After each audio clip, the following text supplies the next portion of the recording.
Selamat malam, Pagi. berjumpa kembali bersama saya Wong Ganteng Sakdonyo. Mohon untuk tidak menyebutkan nama dan identitas dalam percakapan ini karena percakapan saya naikkan dalam konten YouTube. Ini bagaimana ini Ya, udah berkali-kali telepon. kemarin tuh aku ingin minta solusi pendampingan ke suatu tempat. Nanti aku WA aja. Tidak enak. Solusi pendampingan ke suatu tempat. Iya, cuman saya lagi kalau ada waktu sempet, soalnya anaknya ada di daerah situ gitu, daerah Kose Picung Sawat. Kalau sampean mintanya mendadak yo pastinya jelas Minggu. Wah, kalau minggu tahu sendiri Mbak, Padat urusannya ya. komunitas urutannya sembarang kali. Aku minggu itu sebenarnya sudah nggak mau online. Minggu itu tak khususkan offline. Iya, justru ini offline. Permasalahannya ini hanya memastikan orang ini benar-benar dideportasi atau mau lanjut ke pengadilan di sini gitu loh, Pak. Bikin apa? Anak ini kan mau melaporkan seseorang. Terus? Nah, ini kan kita udah ada 3 korban lah istilahnya kayak gitu. Rentenir ini. Nah, rentenir ini kan di sini fungsinya udah menjadi OS. Tidak bekerja sebagai PMI lagi. Kemarin tuh ada informasi seperti itu. Nah, ada kemungkinan itu mereka itu masih melakukan aktivitas sebagai rentenir itu, punya markas di daerah Koswipi situ. Nah, untuk memberikan efek jerah ini kan kami semua itu korbannya nggak cuma 1, 2, sudah melebihi dari kriminal lah. Kalau semacam hutang piutang itu kan secara toleransi kan bisa dibicarakan baik-baik, tidak harus melakukan kekerasan seperti meludahi mulut, menampar. Itu kan udah melewati batas sebagai seorang pekerja migran di sini. Nah, di situ tuh mbaknya itu nggak terima. Itu utangnya juga nggak gede-gede banget. Gitu.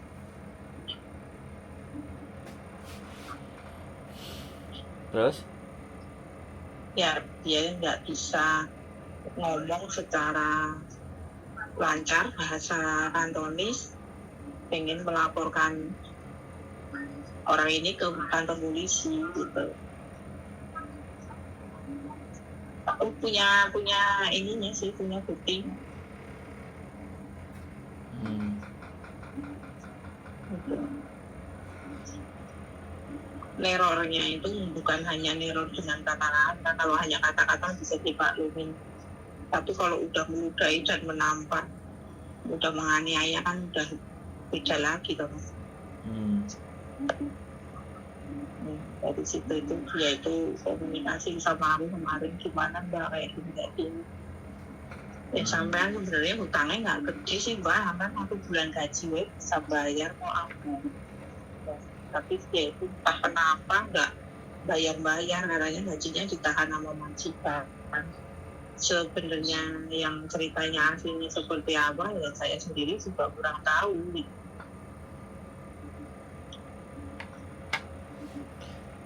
Makanya dia minta mendampingan kemarin itu.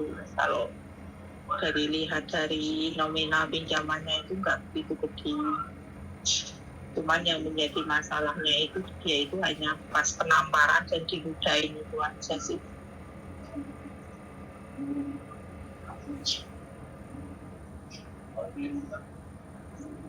Tapi datanya punya komplit nggak yang melakukan itu?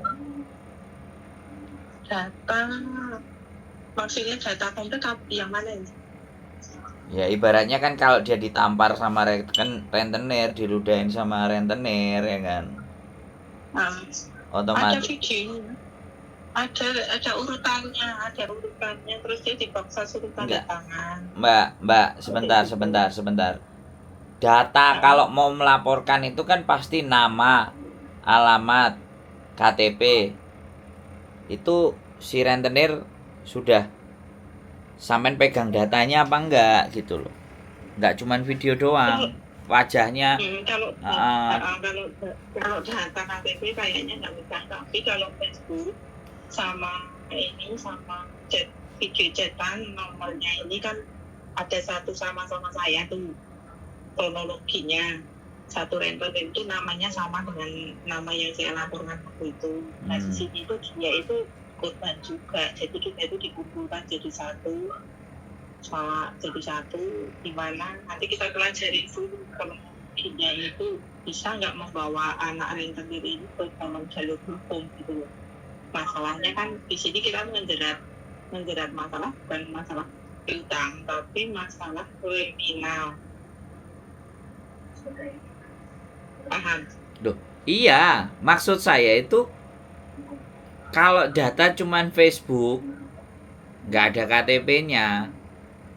Ya Bisa, sampai saya udah bisa Kak, saya udah laporan, sudah diterima di mana? Ditangkap kemarin, udah diterima sama kantor kepolisian, itu udah diterima laporan saya, udah diusut. Dia itu dikasih peringatan di luar, tahanan luar, tapi dijanji waktu itu saya dibilangin hanya sebagai peringatan baik, tidak bisa dibawa ke pengadilan karena kasusnya utang piutang. Selama saya belum bisa mengembalikan uang itu ya pidananya hanya peringatan. Nah, anak ini sekarang pidananya pidana luar sebagai peringatan. Nah ini anak ini, kasus ini sama seperti saya ditekan, tapi parahnya dia ini diludahi, ditampar. Kalau saya kan enggak, cuma diambil HP-nya, direbut HP-nya, HP majikan saya yang dibawa kabur itu saya nggak terima.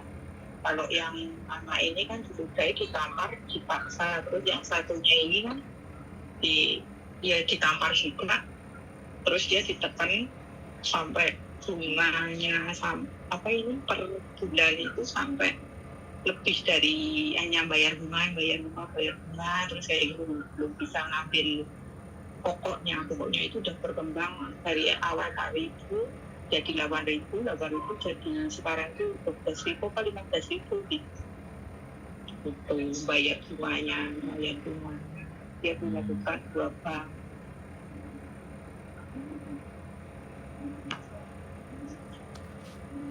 Berarti kan udah masuk toh, udah kasusnya udah masuk kan, berarti kan udah aman toh? Kalau kasus saya udah masuk, iya, kalau kasus saya udah masuk.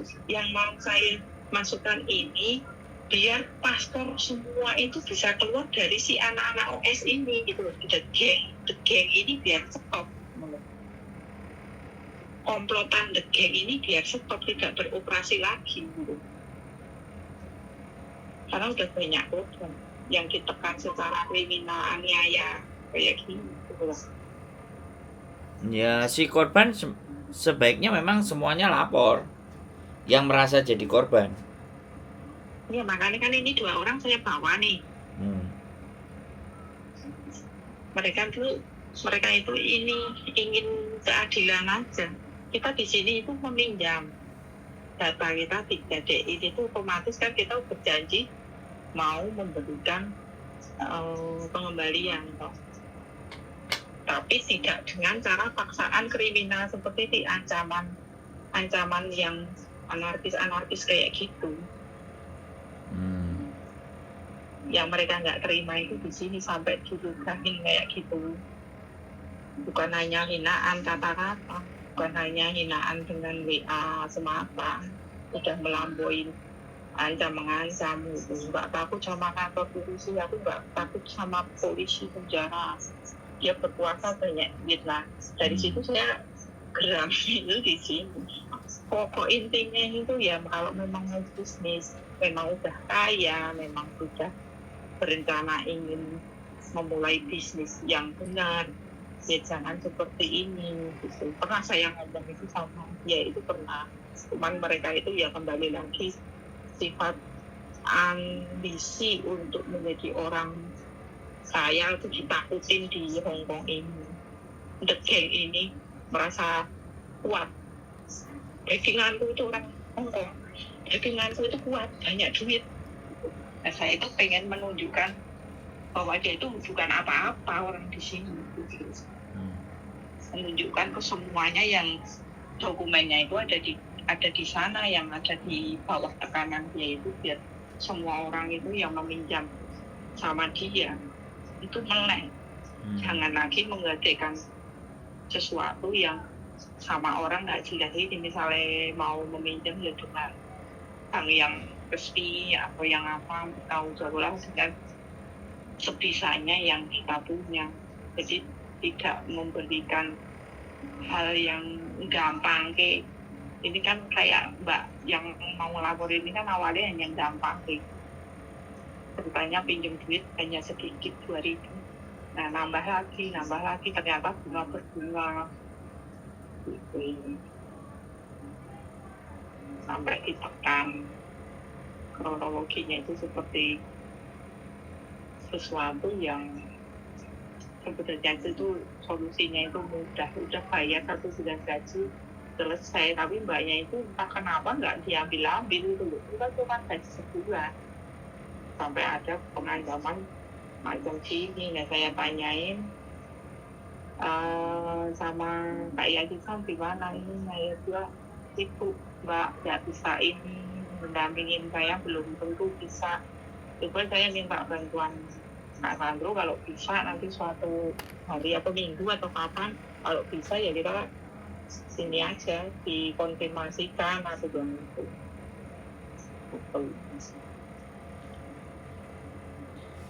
Karena kalau pelaporan itu cuma ke kantor polisi aja, Mbak. Iya, memang betul. Sampai polisi aja. Saya dulu udah, kalau di Kos BB yang laporinnya ke Wancai kalau tindakannya itu dilakukan di Kos BB. Karena saya dulu utang piutang penggelapan uang itu di Jungwan. Saya nganterin ke kantor polisi di Jungwan. Ya, di situ akan berkali-kali dia harus datang lagi untuk menindaklanjuti proses tersebut, tapi ya nggak apa-apa. Yang penting itu kan data. Yang penting itu data KTP yang dilaporkan itu ada. Yang penting itu. Karena waktu saya ngelaporin itu posisi anaknya di Indonesia.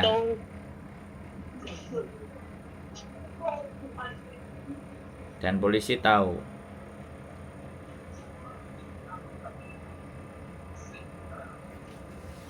Begitu ceritanya. Ya, berarti beda cerita, beda masalah, beda cerita. Tapi kalau prosedur pelaporan itu sama aja kok, Mbak. Lapor ke polisi. Dah, habis itu ditanggepi. Nanti berapa minggu lagi lapor, terfollow up. Kan seperti itu aja. Nanti dicari. Kalau tidak ada yang dilaporkan itu tidak ada identitasnya, nah di situ yang harus dicari dulu identitas yang dilaporkan. Seperti itu ceritanya.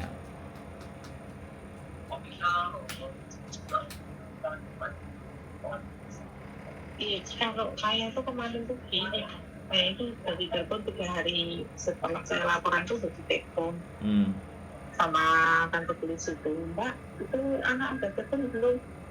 Nah, kebetulan kan saya nggak megang nomor telepon dia, Mbak, karena HP saya udah ganti sama nomor-nomornya kan ganti semua. Gitu. Saya jawab nggak ada telepon ke saya, tapi saya sampai sekarang saya memang nggak di kantor polisi lagi, dan anak ini sudah nggak nyari saya. Terus perkembangan kasusnya? Perkembangan kasusnya itu saya dengar itu anak itu udah mau dideportasi. Berarti dia masuk.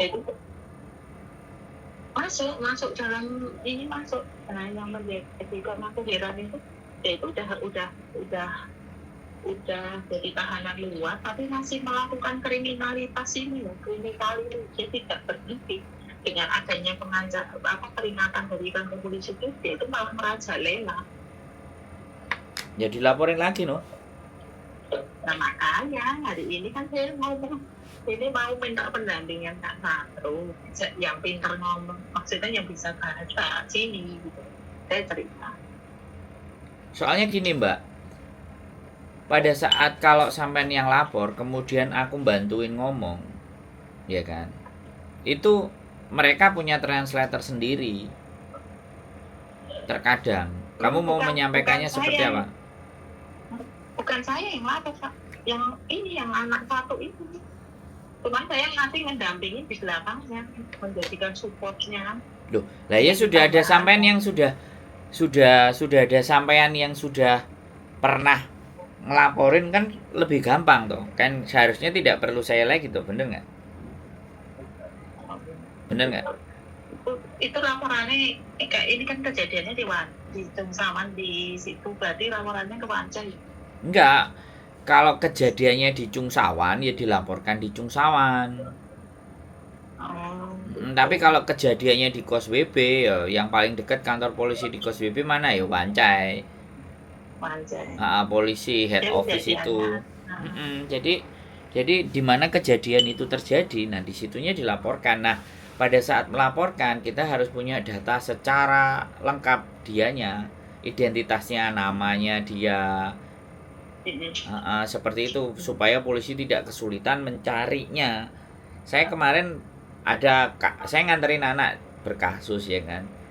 Nah ternyata dia belum pegang yang minjem duitnya gitu loh, atau yang bawa duitnya.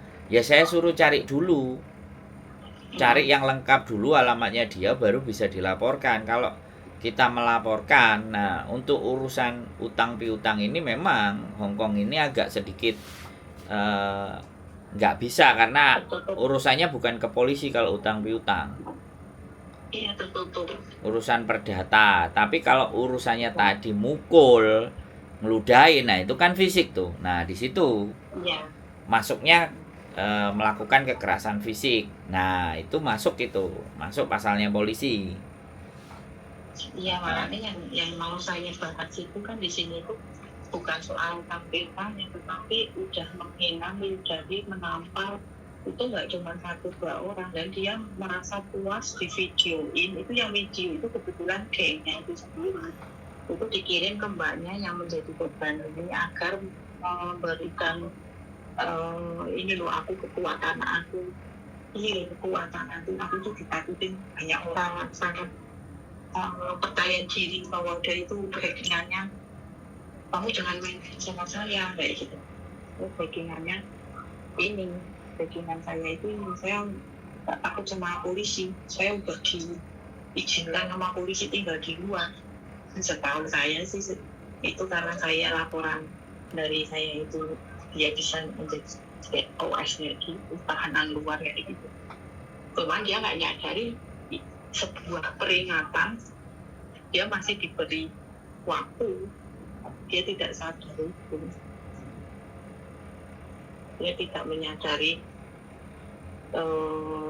peringatan dari polisi itu, bahwa polisi ini memberi waktu untuk hanya sebagai peringatan. Kalau mengulangin lagi berarti kan udah beda lagi tuh.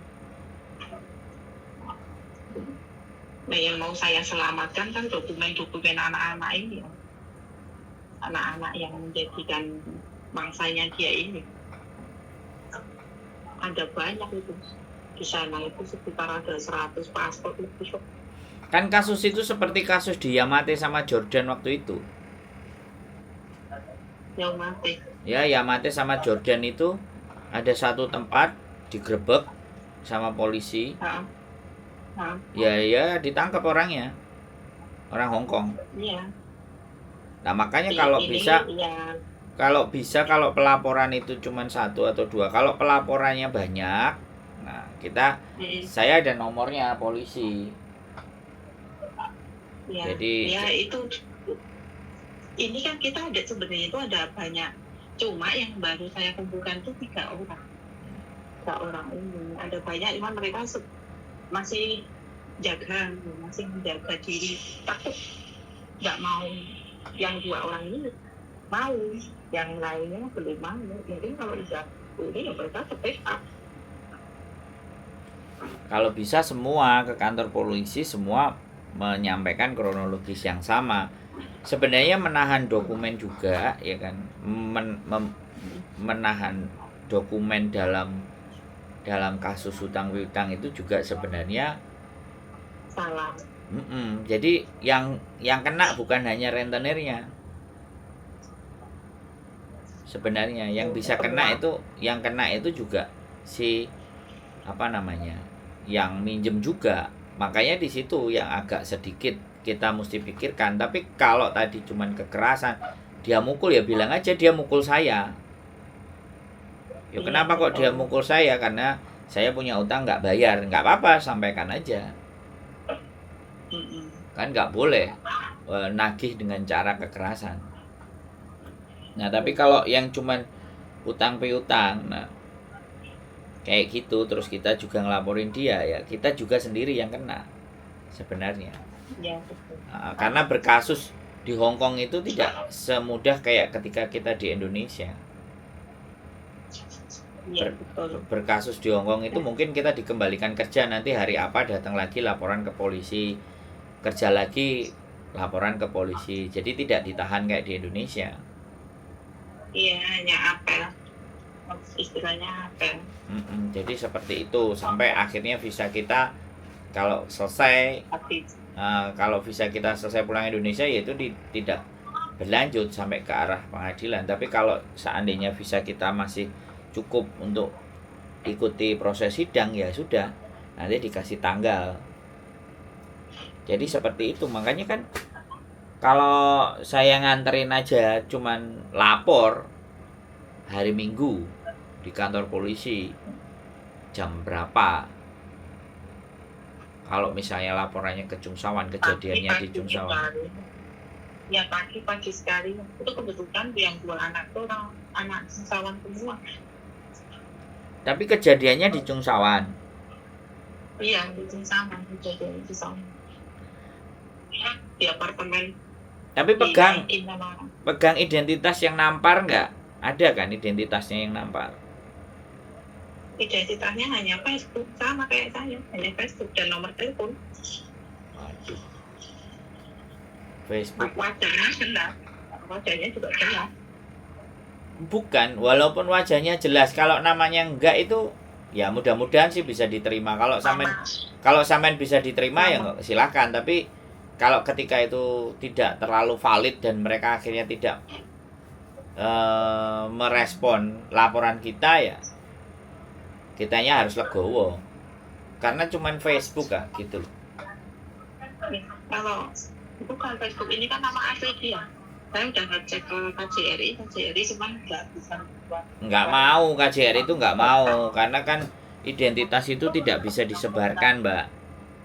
Iya. Dalam alasan apapun. Cuma dibilang iya ini namanya benar. Ya saya Mbak, orang sampean udah dikasih tahu kok. Sampean maksudnya diklik dilewatin. Iya, itu ngedit lagi itu mumet aku, makanya kenapa teman-teman kadang-kadang sekenanya dibantu dia ngajak diskusi, kita ngobrol, disebutin namanya. Karena gini loh, kalau di konten dia belum fix terbukti ya, secara pengadilan masih omongan. Nah itu saya kena tapi kalau saya sih enggak. Saya sih gini, kalau kronologinya kan saya benar terjadi seperti apa yang seperti itu. Saya nggak takut, enggak, cuma saya menghindari yang namanya anarkis kayak gitu. Mereka kan geng. Saya nggak mau ada keributan di sini gitu, di majikan saya ini. Saya nggak mau ada keributan. Dan mbaknya ini juga saya wanti-wanti, jangan sampai membuat keributan lagi, datang ke apartemennya dinaikin sama orang-orang bergeng itu menjadikan masalah tambahan lagi. Nanti saya hanya ngasih solusi, malah nanti saya juga terbawa ke ini gitu ya. Ya itu udah resiko, Mbak. Kita berani fight itu ya udah resikonya ke sana. Saya ngonten aja ya resikonya juga ke sana juga. Malah besok ini sudah janjian sama rentenernya belum ada waktu. Rentenernya juga mau dikontenin. Mau. Jadi kekisruan selama ini kan cuman dari sisi teman-teman aja yang naik. Tapi dari sisi penjelasan rentenirnya kan enggak ada.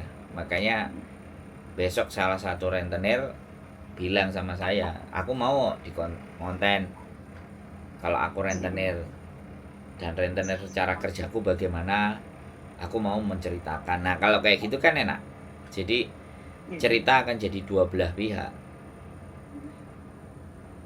Jadi si korbannya aja nanti lah suruh telepon saya sendiri.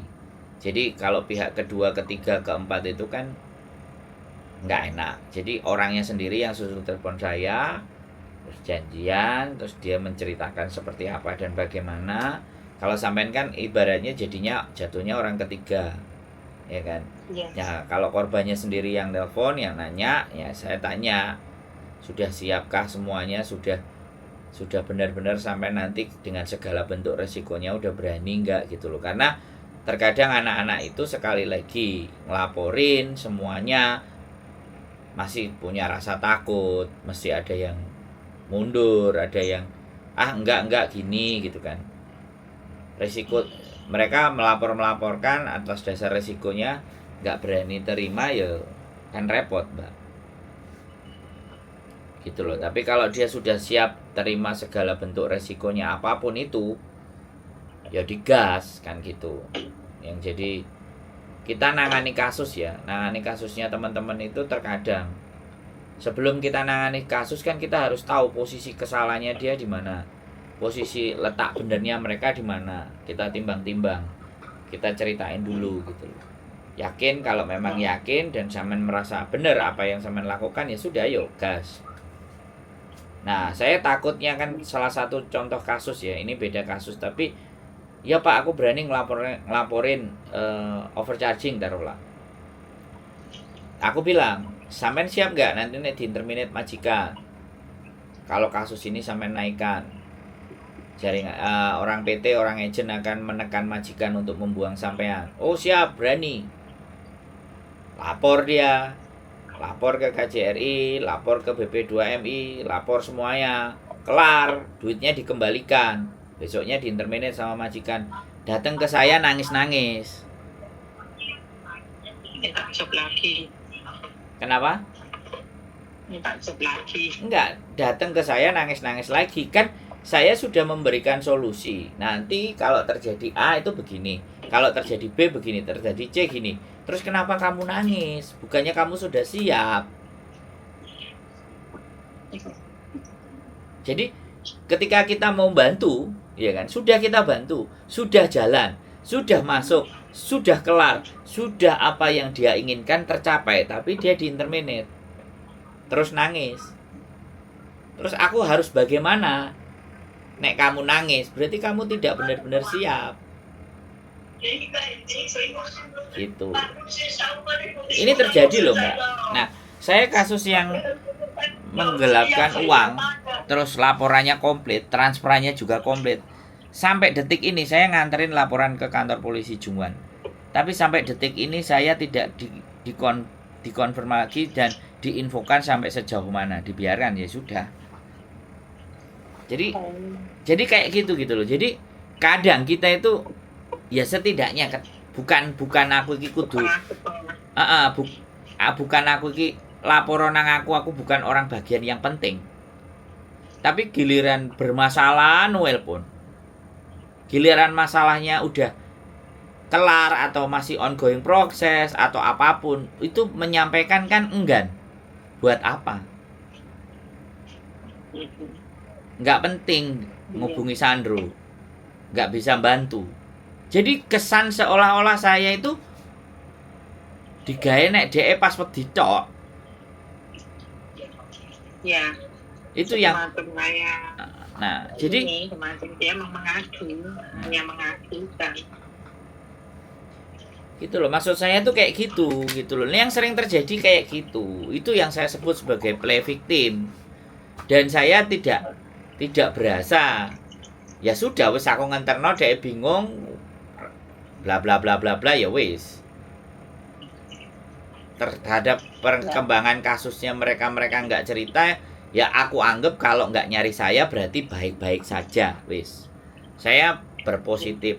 Selama aku nganterin dia masalah, terus ternyata dia nggak ngubungi aku lagi, aku anggap persoalannya dia kelar.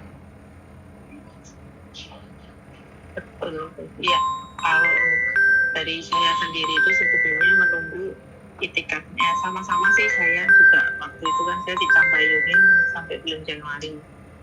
Saya udah siapin ininya, itu udah saya siapin, dan nanti saya minta di KJRI secara baik-baik gimana mau menyerahkan dokumen, saya ada uang sekian, mau diterima apa enggak, bukan.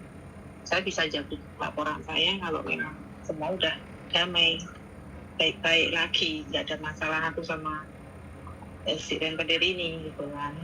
Karena kesalahan mutlak memang ada di saya karena nggak bisa membayar bunga kayak kerugian kayak gitu kan, kayak tekanan yang nggak seharusnya masuk di masalah dimasukkan ke masalah.